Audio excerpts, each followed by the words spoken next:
came across this very interesting story about a man called Kimball. Apparently he was a Sunday school teacher who just wanted to serve God. He would show up to church every Sunday and serve faithfully in teaching the little children about Jesus Christ. He was a Sunday school teacher who had a great passion, who wanted to do more than just doing it on Sundays. So during the weekdays, he would actually follow through with all the children who came to his class on Sunday to make sure that they understood who Jesus was.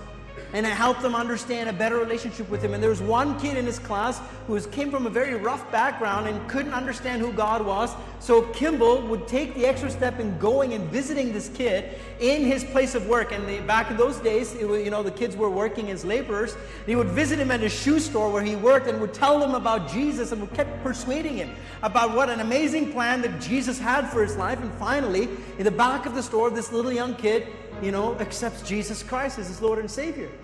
And his name was D.L. Moody, an amazing man of God. And because someone called Richard Kimball decided he was going to pursue him. But here's the interesting thing. The story doesn't end there. The story actually begins there. Because D.L. Moody received this incredible salvation experience and says, I got to do something about it, quits his job, and begins preaching the gospel. And God uses D.L. Moody to go throughout the whole world. And when D.L. Moody was traveling in the United States, there was a man called Wilbur Chaplin who hears the message of D.L. Moody in one of the evangelistic crusades and responds to the message and says, I gotta do something for Jesus. And Wilbur Chapman then begins to preach the gospel himself. And while Wilbur Chapman is preaching the gospel, a baseball player who was well known in America listens to the message of Wilbur Chapman. And at the end of his crusade, he comes up and gives up his life to Jesus. And his name was Billy Sunday. And Billy Sunday, right after he receives Jesus, quits his career at baseball and says, I'm going to devote the rest of my life in serving Jesus Christ. So he begins to do crusades just like Wilbur Chapman does. And as Billy Sunday begins preaching the gospel, a man called Mordecai Ham, who is a very astute gentleman, who is very refined, who is seated in his crusade, hears the message of Jesus Christ, stands up and gives his life for Jesus Christ. And this guy, Mordecai Ham, goes to a little town called Charlotte in North Carolina, and he's preaching the gospel in a tent crusade meeting.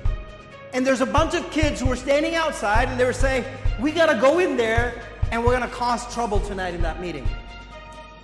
And in that bunch of friends, there was one kid who didn't want to cause trouble, but he just wanted to see what would happen when they caused trouble.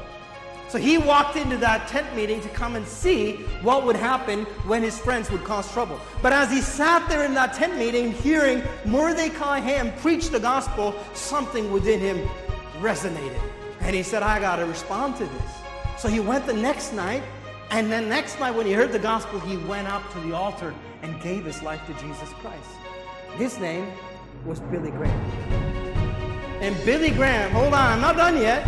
Billy Graham, till date, it has been estimated that through the ministry of Billy Graham, 2.2 billion people have heard the gospel of Jesus Christ through the ministry of Billy Graham. It all began in a chain of series with a man called Kimball, a Sunday school teacher.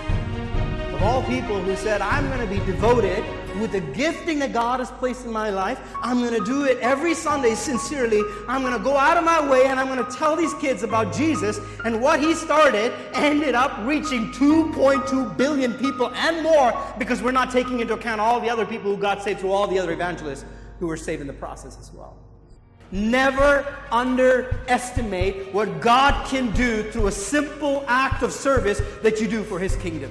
You need to recognize that what God has given, whether you think it's significant or not, in God's eyes is absolutely significant.